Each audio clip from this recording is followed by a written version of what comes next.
"Oh, sit in the storage room. We need the space for important clients," my brother said with a smirk, brushing past me like I was nothing more than background noise in my own workplace. I stood there, holding the presentation I'd spent all night preparing, realizing that in his eyes, I was just someone to push aside. This was supposed to be a family business, but clearly, I was the only one who believed that meant respect. They called me ruthless. They called me brilliant. But my family? They just called me a disappointment. And they had no idea that the woman they'd scorned, the daughter they'd banished, was about to walk back into their crumbling empire and unleash a truth that would shatter their world to its very foundations. You see, I'm Audrey Wilson, 35 years old, and the CEO of Evercrest Capital, with a net worth that puts me in the billions. For 10 years I'd built this empire in secret, brick by painstaking brick. Then the universe, with its deliciously ironic sense of humor, decided it was time. Wilson Enterprises, the company my own father built, was on its knees, desperately begging for investors. My brother Nathan, always the king of misplaced confidence, actually smirked when he saw me walk in. "Oh, Audrey," he drawled.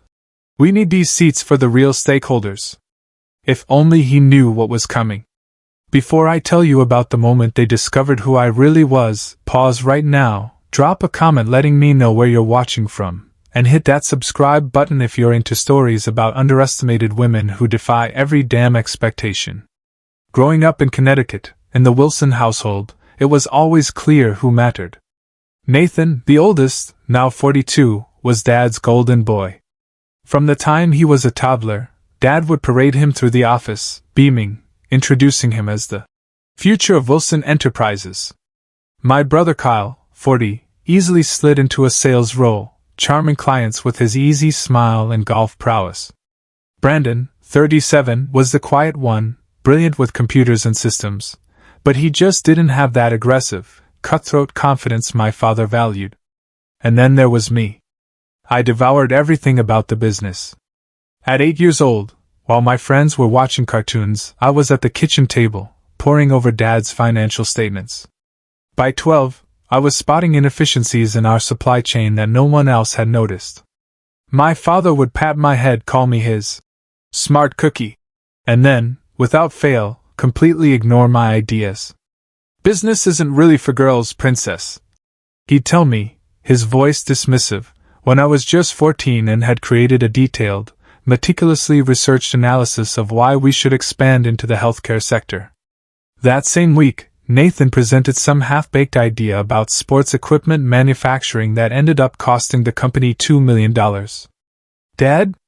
He called it a learning experience. Despite the crushing, obvious favoritism, I persisted. I truly believed that merit, real results, would eventually win out. All through my 20s, I worked 80-hour weeks at Wilson Enterprises. I revamped our antiquated accounting systems, landed our very first international clients, and boosted profitability in my division by a staggering 43%. I bled for that company. Then came the board meeting that ripped my world apart.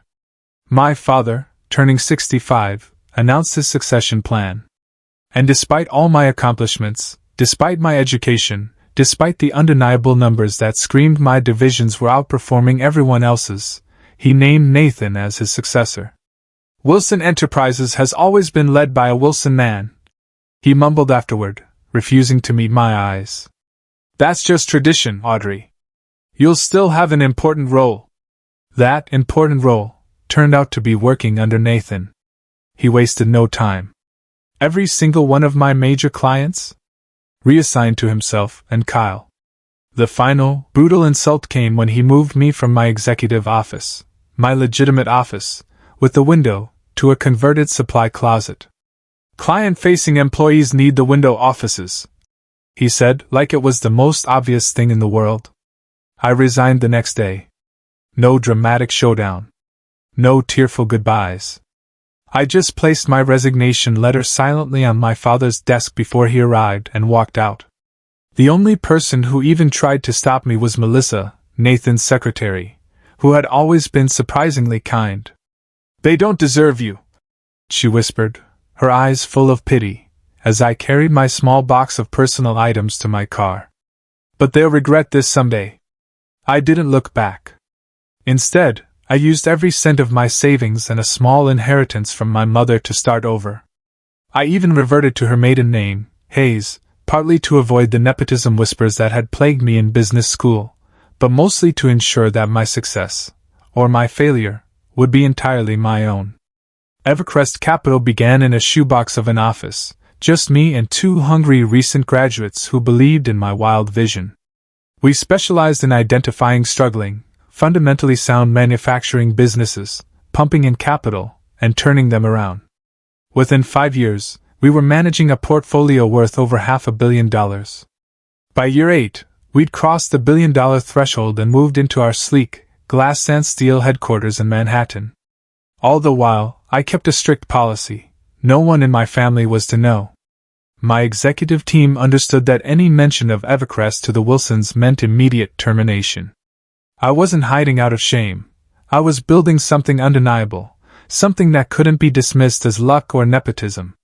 From afar, I kept tabs on Wilson Enterprises through industry publications and financial filings.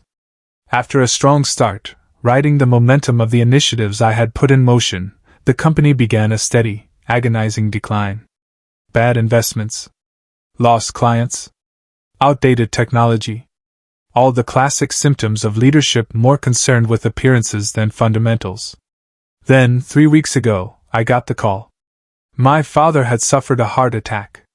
He survived, but the news triggered a cascade of problems for the company. Key investors bolted. Creditors were circling like vultures. Wilson Enterprises, the company my father had spent 50 years building, was weeks away from bankruptcy. My first gut instinct was to let it burn. Let them face the fire they'd ignited. They'd made their choice a decade ago. But something, perhaps my mother's voice in my head, soft but insistent, reminding me that family is family, made me hesitate. I instructed my team to dig deep, gather every scrap of intelligence on Wilson's financial situation. What they found was worse than I ever imagined. My brothers had not just run the company into the ground, they practically burrowed into the earth through a potent cocktail of incompetence and hubris. They were frantically searching for investors, any investors, to inject emergency capital. And in a twist so delicious it almost made me laugh, Evercrest Capital was on their short list of potential saviors. Not because they knew of my connection, of course, but because we had earned a reputation for successful manufacturing turnarounds. When an email invitation to a Wilson Family Business Emergency Meeting popped into my personal inbox, I decided to attend. Not as the CEO of Evercrest Capital, but simply as Audrey, the forgotten Wilson daughter. I wanted to see for myself if anything was even worth saving. The email, from Nathan's assistant, was formal, impersonal. Your presence is requested. Please confirm your attendance. No. We miss you. No. Hope you're well. Not even a personal signature. Just a corporate summons after 10 years of absolute silence. I showed the email to Diane, my COO and closest confidant, in my corner office overlooking Central Park. You're not actually considering going, are you? She asked, her eyebrows practically touching her hairline. After everything they did? I swiveled in my chair, looking out at the glittering Manhattan skyline. I'm curious. Curious, Diane countered, perching on the edge of my desk. Is reading their financial statements, which we've already done. This is masochism. They're going to try to guilt you into giving them money you earned despite them, not because of them. Maybe, I conceded. But I want to see it with my own eyes. The company. Dad. All of it. Diane softened. And you're going as just Audrey? Not as the CEO who could buy their company with her quarterly bonus. Exactly, I said. I want to see how they treat me when they think I have nothing to offer. After confirming my attendance, I spent the week preparing emotionally for the reunion. I chose my outfit carefully, an understated charcoal pantsuit from the road that cost more than Nathan's first car, but didn't scream its price tag. I wore minimal jewelry, just my mother's simple gold wedding band on a chain around my neck. The drive back to Connecticut was a journey through memories. The exit off I-95 where my father would always stop for ice cream on summer drives. The high school where I was valedictorian but my brother's mediocre sports achievements still garnered more family celebration. The coffee shop where I drafted my resignation letter a decade ago. Wilson Enterprises headquarters looked smaller than I remembered. The receptionist didn't recognize me. I had to sign in as a visitor and wait for an escort. Sitting on those same uncomfortable lobby chairs that Dad had always refused to replace. "They're vintage," he'd insisted. "Shows we have history." They were just shabby now. The elevator ride up was awkward. I shared it with two young employees who spoke in hushed tones about another round of layoffs and the emergency investor meeting tomorrow. They didn't ask who I was, and I certainly didn't volunteer the information. My brother Kyle was the first I encountered, hurrying down the hallway with a phone pressed to his ear. He did a double take, mumbled something into his phone, and pasted on a smile that didn't reach his eyes. "Audrey! Wow, it's been a while." He gave me an awkward side hug. "You look corporate." "Hello, Kyle," I said coolly. "Yes, it has been a while. 10 years, to be exact." He had the decency to look embarrassed. "Right. Well, Nathan's running around like crazy, preparing for tomorrow. Big potential investors coming.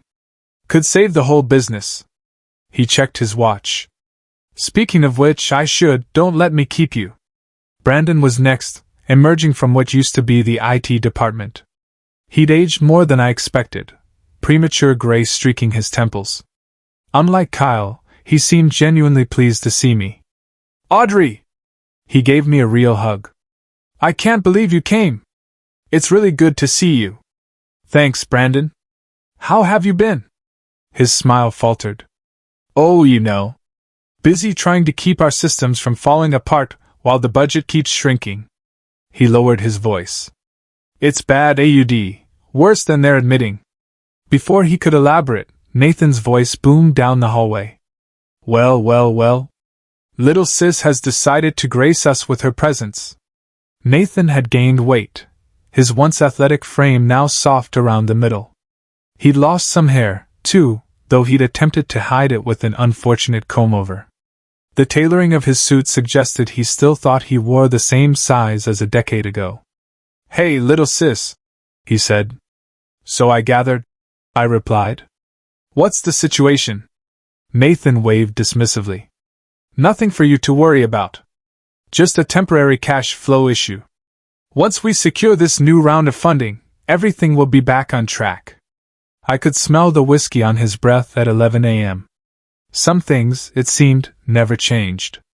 "Dad's expecting us all for dinner tonight at the house," he continued. 6. Don't be late. You know how he hates waiting for dinner." With that, he was gone, barking orders at a harried-looking assistant as he disappeared into the conference room. My father's house, the sprawling colonial where we grew up, seemed preserved in amber. The same furniture, the same paintings, even the same family photos from before I left. As if time had stopped the day I walked away. Dad looked frail, his once commanding presence diminished by age and illness. Still, when he saw me, something flickered in his eyes, surprise, perhaps relief. "Audrey," he said simply, opening his arms. I hugged him, noting how thin he felt beneath his cardigan. "Hi, Dad. You look successful," he observed, studying my face. "I am," I replied, offering nothing more. Dinner was a stilted affair. Nathan dominated the conversation with wildly optimistic projections about tomorrow's investor meeting and the glorious future of Wilson Enterprises, once this minor setback was resolved. Kyle nodded along enthusiastically, while Brandon pushed food around his plate, barely touching it. Dad said little, watching us all with tired eyes. I excused myself early, claiming jet lag despite having only driven from New York. As I headed upstairs to my old bedroom, preserved like a museum exhibit to my teenage self, I overheard Nathan and Dad's study. "Evercrest Capital is our best shot," Nathan was saying. Their representatives sounded interested. "If they invest, the others will follow." And if they don't? My father asked, his voice weaker than I'd ever heard it. Don't think like that, Dad. We'll get the money. I promise.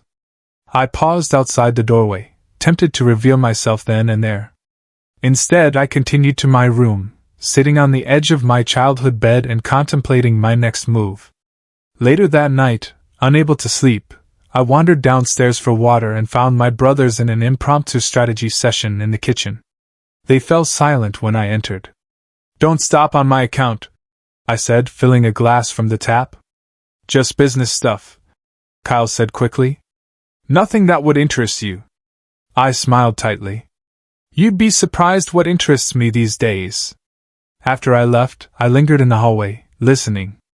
Do you think we should involve her tomorrow? Brandon asked. She always had a good head for numbers. Absolutely not, Nathan replied sharply. The last thing we need is her amateur input scaring off Evercrest. They're our last hope. I smiled to myself. I woke before dawn, my body still operating. On my usual schedule despite the unfamiliar surroundings. I dressed methodically, silk blouse, tailored pants, and a casual blazer to conceal the power suit beneath. I secured my mother's ring around my neck and applied minimal makeup, enough to look professional, but not enough to signal I was trying to impress anyone. By 7 a.m., I was at Wilson Enterprises, watching the frantic preparations from the periphery. Staff rushed around, adjusting furniture in the main conference room, testing the projector, and arranging platters of pastries that looked far more expensive than the company could afford right now. I approached Brandon, who was fiddling with the presentation laptop. Need any help? I asked. He jumped slightly. Oh, Audrey, didn't see you there. I'm pretty good with PowerPoint these days, I offered. Brandon hesitated, glancing toward Nathan's office. I should. Let me just take a look, I said, sliding into the chair beside him. The presentation was a disaster. Inconsistent formatting, typos, and worst of all, fundamentally flawed analysis of the company's turnaround potential. Brandon, these projected growth numbers don't align with your current manufacturing capacity, I pointed out. And this slide about future markets contradicts the data on slide 7. Really? He frowned, looking closer. I told Nathan those projections seemed optimistic, but he insisted. What's going on here? Nathan appeared in the doorway, coffee in hand. Brandon, why isn't the presentation ready? I was just helping him polish a few things, I explained. There are some inconsistencies in the financial. We don't need your help. Nathan cut me off, his voice sharp. This presentation has been vetted by actual financial professionals. I bit my tongue, knowing any defense of my qualifications would reveal too much. Just trying to contribute. The best way you can contribute, Nathan said, is by staying out of the way. The investors will be here in an hour, and we need everything perfect. Perfect was certainly not the word I would use for their preparation. As the morning progressed, I watched board members and additional potential investors arrive. Most were older men in conservative suits who barely glanced my way. A few nodded politely when introduced, but it was clear they viewed me as irrelevant to the proceedings. The conference room transformed into a buzzing hub of activity. Name placards were arranged around the massive oak table, all bearing names of people who apparently mattered more than me. At 9:45 a.m., 15 minutes before the scheduled start, Nathan approached me as I reviewed notes, near the refreshment table. Oh, Audrey, he said with a dismissive glance. We need these seats for the real stakeholders. Why don't you sit in the storage room? Melissa will fill you in later. My expression remained neutral despite the familiar sting. The storage room? It's been converted to a small office, he explained impatiently. There's even a chair. Melissa will show you. Kyle, standing nearby, looked profoundly uncomfortable but said nothing. Brandon actively avoided eye contact, suddenly fascinated by his tablet screen. Melissa, Nathan's long-suffering secretary, gave me an apologetic look as she led me down a hallway to what was indeed a glorified closet. A metal folding chair sat next to a dusty desk piled with old catalogs and forgotten office supplies. "I'm so sorry, Miss Wilson," she whispered. I tried to tell him this was inappropriate, but "It's fine, Melissa," I assured her. "Actually, it's perfect." She looked confused but nodded and left me alone in the cramped space. The irony wasn't lost on me. The billionaire CEO, relegated to a storage closet in the very company her father had built. The room was a time capsule of Wilson Enterprises history. Boxes of old product catalogs from the 1980s and 90s. Framed newspaper clippings about company milestones. A dusty plaque commemorating Dad's Entrepreneur of the Year award in 1995. In one corner, I found a box labeled Family, containing old photographs. My high school graduation, where I stood proudly beside my father, the company picnic when I was 16 and had won the Employee Innovation Contest with an inventory management solution that the company still used, my mother, before cancer took her, smiling with her arm around me at my college acceptance. The thin walls allowed me to hear the nervous energy in the conference room. Nathan's voice carried as he rehearsed his opening remarks, sounding less confident with each repetition. I could hear the shuffling of papers and occasional muttered curses as last-minute changes were made to the presentation. Then I discovered something unexpected. Tucked behind some dusty boxes was a stack of recent financial documents that had apparently been hidden away rather than properly filed. I skimmed through them, my stomach sinking. The situation was far worse than even my team had uncovered. Wilson Enterprises wasn't just struggling. It was on the verge of complete collapse. Unpaid vendors. Missed loan payments. Tax liens. A perfect storm of financial mismanagement. At 10:15, I heard Melissa's heels clicking rapidly down the hallway. She burst into the main conference room. "Sir," she called out breathlessly. "Evercrest Capital's representatives are here. They've just pulled up in front." The room fell silent, then erupted in hushed whispers. I stood, removing my casual blazer to reveal the impeccable power suit beneath. I checked my reflection in my phone camera, securing a stray strand of hair and straightening my posture. Then I texted my waiting executive team. "Enter in 5 minutes." It was time to emerge from the shadows. I stood in the storage room, listening as Nathan began his introduction to the assembled board members and potential investors. His voice carried that artificial confidence I remembered so well, slightly too loud, slightly too rehearsed. "Ladies and gentlemen, thank you for joining us during this exciting time for Wilson Enterprises. While we face some temporary challenges, we're positioned for an unprecedented comeback with the right strategic partners." Through the thin walls, I could hear the rustling of presentation materials being distributed. Kyle chimed in occasionally with enthusiastic affirmations, while Brandon's quieter voice explained technical details when prompted. The board members' questions grew increasingly pointed. "These revenue projections seem extremely optimistic given your current production capabilities," noted one. "Could you explain the discrepancy between these figures and last quarter's actual performance?" asked another. Nathan's answers became more defensive. His explanations more convoluted. The room's energy was shifting. I could feel the potential investors' interest waning with each unconvincing response. Then came the moment that changed everything.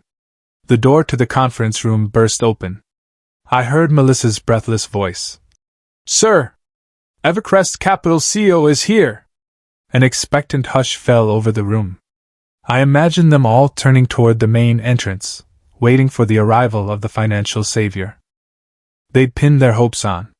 I counted to 5, took a deep breath, and opened the storage room door. The silence that greeted my entrance was absolute.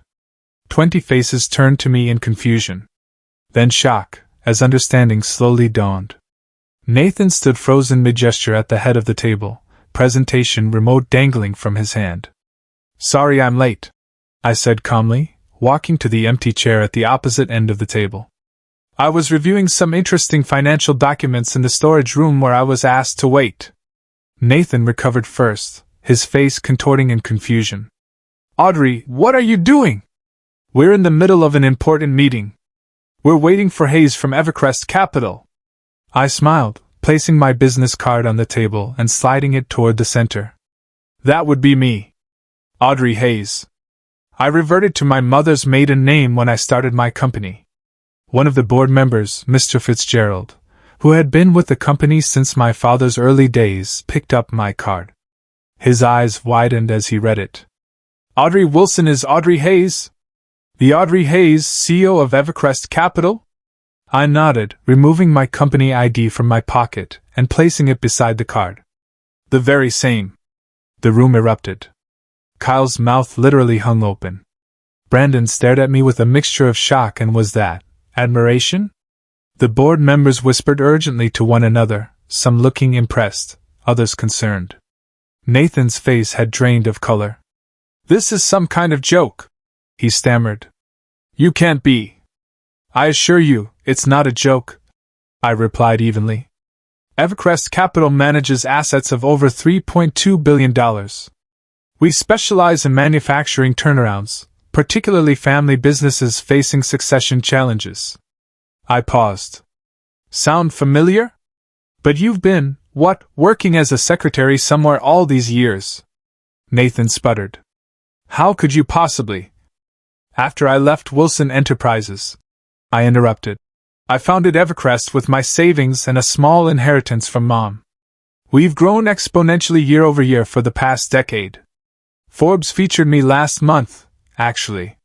The invisible billionaire they called me, due to my preference for privacy. Nathan attempted to regain control of the room. Everyone, let's take a short break. Audrey, I need to speak with you privately. I don't think so, I said, my voice firm. I'm here as an invited potential investor, and I'd like to continue this meeting. I turned to the board. If that's acceptable to you? Mr. Fitzgerald nodded, a small smile playing at his lips. Several other board members murmured agreement. Excellent, I said, opening my portfolio. Now I've reviewed the materials you provided to my team, as well as some additional documents I found while waiting in storage. I have several concerns I'd like to address.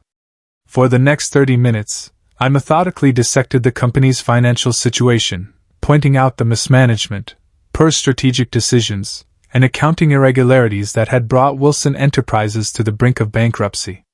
I was professional but unsparing, backing every criticism with specific examples and data. The European expansion 3 years ago, I noted, consumed 40% of available capital but has yet to generate positive returns. The Miller account was lost due to repeated quality control failures that weren't addressed despite multiple warnings. And the company has been operating with outdated manufacturing technology while the executive suite was renovated twice in 5 years. Nathan's face grew increasingly red as I spoke. When I finished, he exploded. This is ridiculous. You come back after abandoning the family. Nathan, Kyle said quietly. Maybe we should listen. No. Nathan slammed his hand on the table. She doesn't know what she's talking about. She's been gone. She's an outsider. Actually, Brandon interjected, surprising everyone. Everything she said is accurate. I've been trying to raise these same issues for years. The room fell silent again. Then, from the doorway, came a voice I immediately recognized. Let her speak, Nathan. My father stood there, looking older and frielier than he had at dinner, but with the commanding presence that had built Wilson Enterprises from nothing. He walked slowly to an empty chair, nodded for me to continue. Thank you, I said, acknowledging him with a slight nod before addressing the room again. Despite these challenges, I believe Wilson Enterprises has a solid foundation worth saving. The brand still has value. The core product line remains competitive. The workforce is skilled and loyal. I laid out my proposal.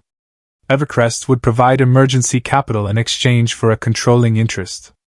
There would be a restructuring of leadership, with performance-based metrics determining who stayed in management roles. The company would refocus on its most profitable product lines while modernizing its manufacturing capabilities. This isn't a hostile takeover, I clarified. It's a rescue operation. But it requires acknowledging reality and accepting significant changes. Nathan scoffed. So you want us to hand over the company Dad built to you?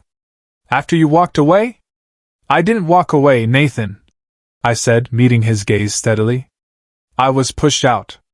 You moved me to a closet, very much like the one you put me in today. But this isn't about the past. It's about whether Wilson Enterprises has a future. Kyle, always the peacemaker, attempted to mediate. Maybe we should consider Audrey's proposal. We do need the capital, and her track record speaks for itself. Brandon nodded in agreement. The company needs help. We all know it. Nathan looked to our father, clearly expecting him to back him up as he always had. Dad! Tell them this is crazy. We can't let an outsider take control, even if she is family. Dad was quiet for a long moment, looking between us with tired eyes. For 10 years, he finally said, his voice quiet but firm. I've watched this company decline under your leadership, Nathan. I defended you. I made excuses. Convinced myself things would turn around. But they haven't. He turned to me. And for those same 10 years, I followed your success from afar. Read every article about Evercrest. Tracked every acquisition. Kept a file of everything you've accomplished without the Wilson name or connections. This revelation stunned me. He'd been watching my career all along. You were always the one with the real vision, Audrey, Dad continued. The drive. The discipline. I was wrong to overlook you because of tradition, or gender, or whatever foolish reason I told myself. He looked around the table. We should listen to Audrey. Not because she's family, but because she's earned the right to be heard. The room was silent as the weight of his words settled over everyone. Nathan looked as though he'd been slapped. Kyle appeared relieved. Brandon wore an expression that said, Finally. I maintained my professional demeanor, though inside, emotions threatened to overwhelm me. Thank you, I said simply. I'll need complete access to all financial records and operations before making a final decision. My team is waiting outside and can begin the assessment immediately. I'll require an answer on my terms within 48 hours. I stood, gathering my materials. This meeting is adjourned for now. I suggest everyone take time to consider what's truly best for the company's future. As I walked out, board members and investors parted to let me pass, several nodding respectfully. Nathan remained frozen at the head of the table, his presentation forgotten. Kyle followed me, already trying to establish himself as my ally. Brandon hung back but gave me a small thumbs up when our eyes met. At the door, Melissa waited with a smile. As I passed, she whispered, That was badass, Ms. Hayes. Indeed it was. The Montclair Hotel's presidential suite had been transformed into Evercrest's temporary command center. When I entered, my executive team, Diane, Marcus, and Raj, looked up expectantly from their laptops. So, Diane asked, searching my face. How did our little surprise go over? I kicked off my heels, dropping onto the nearest sofa.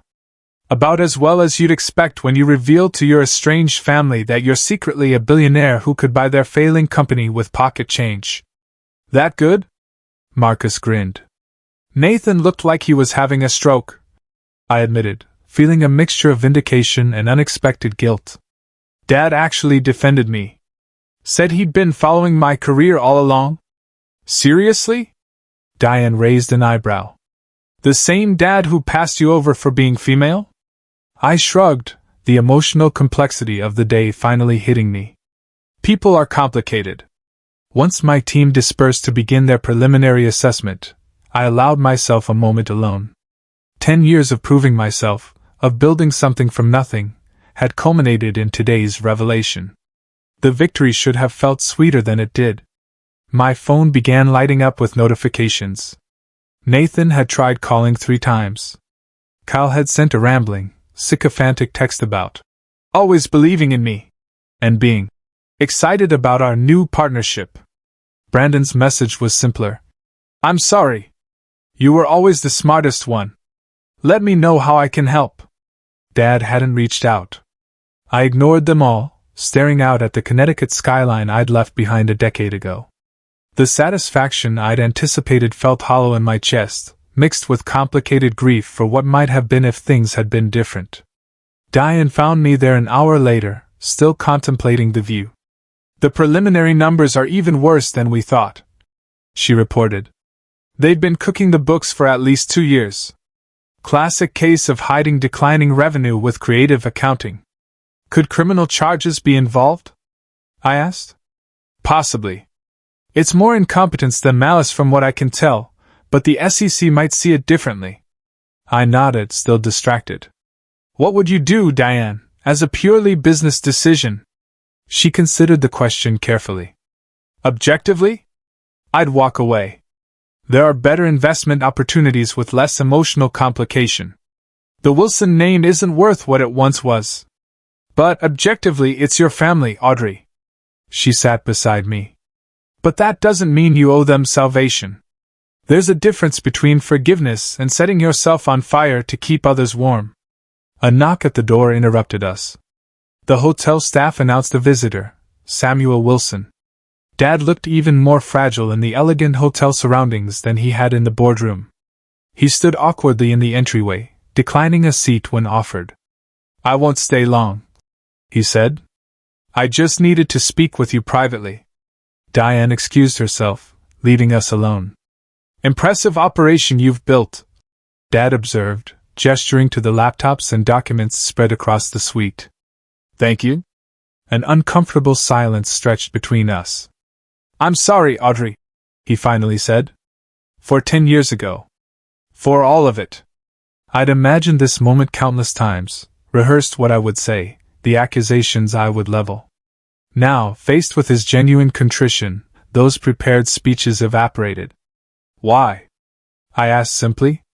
"Was it really just because I'm a woman?" He shook his head, looking ashamed. "That was part of it.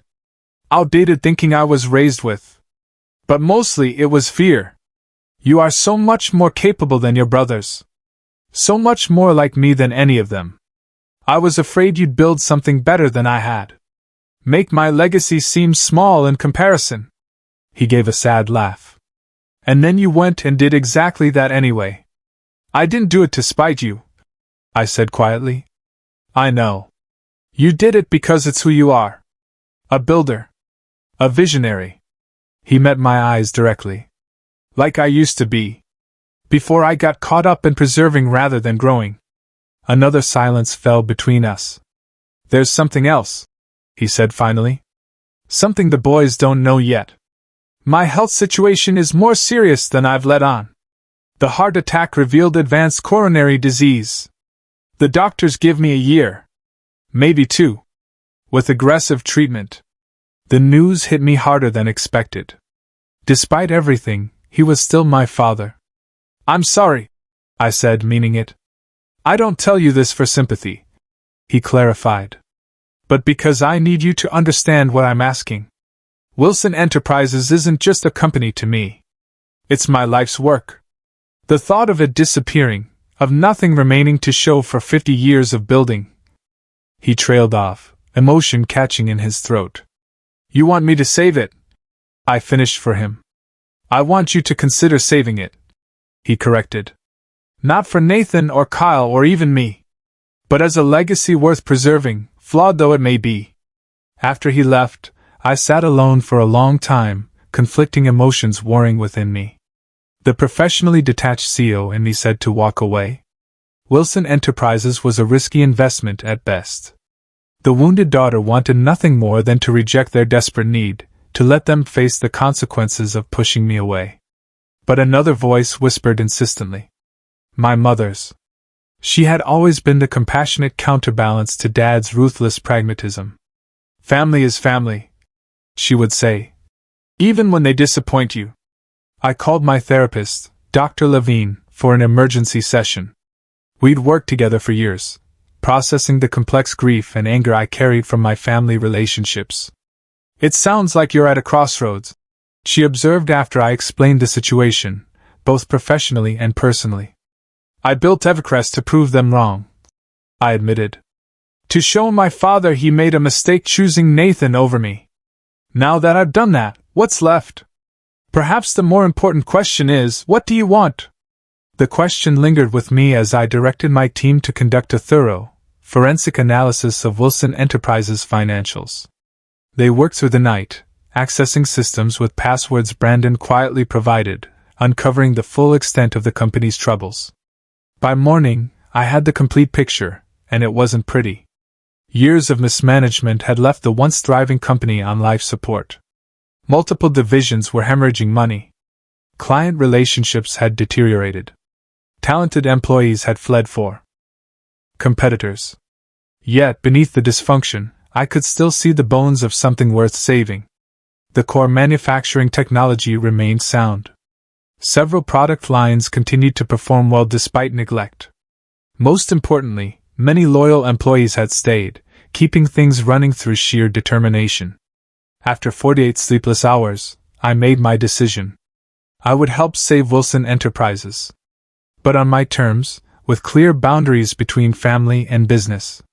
3 days after my dramatic revelation, I returned to Wilson Enterprises with my full executive team.